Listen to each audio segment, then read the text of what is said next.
ऐसी कृष्णा, समस्या का समाधान इस बात पर निर्भर करता है कि हमारा सलाहकार कौन है।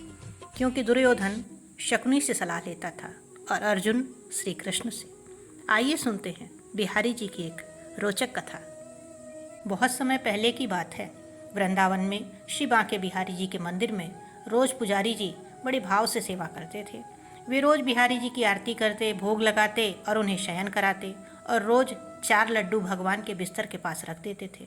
उनका यह भाव था कि बिहारी जी को यदि रात में भूख लगेगी तो वे उठकर खा लेंगे, और जब वे सुबह मंदिर के पट खोलते थे तो भगवान के बिस्तर पर प्रसाद बिखरा मिलता था। इसी भाव से वे रोज ऐसा किया करते थे। एक दिन बिहारी जी को शयन कराने के बाद वे 4 लड्डू रखना भूल गए। उन्होंने पट बंद किए और चले गए। रात में करीब 1-2 बजे जिस दुकान से वे बूंदी के लड्डू आते थे, उन बाबा की दुकान खुली थी कि तभी एक छोटा सा बालक आया और बोला, बाबा मुझे बूंदी के लड्डू चाहिए। बाबा ने कहा, लाला लड्डू तो सारे ख़त्म हो गए, अब तो मैं दुकान बंद करने जा रहा हूँ। वह बोला, अब आप अंदर जाकर देखो, आपके पास 4 लड्डू रखे हैं। उसके हट करने पर बाबा ने अंदर जाकर देखा तो उन्हें 4 लड्डू मिल गए, क्योंकि वे आज मंदिर नहीं गए थे। बाबा ने कहा, पैसे दो।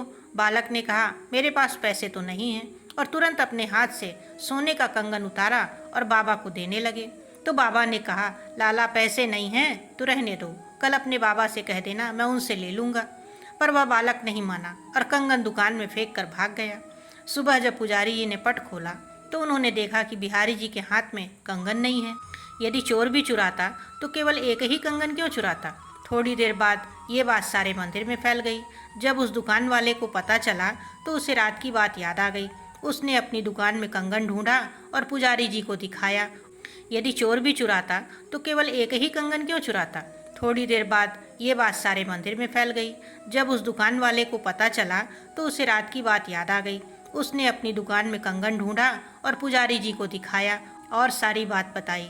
तब पुजारी जी को याद आया कि रात में मैं लड्डू रखना ही भूल गया था, इसलिए बिहारी जी स्वयं लड्डू लेने गए थे। यदि भक्ति में भक्त कोई सेवा भूल भी जाता है तो भगवान अपनी तरफ से पूरा कर लेते हैं। जय जय श्री राधे। आशा है आपको यह कहानी पसंद आई होगी। मिलते हैं जल्दी ही श्री कृष्ण की अगली कहानी।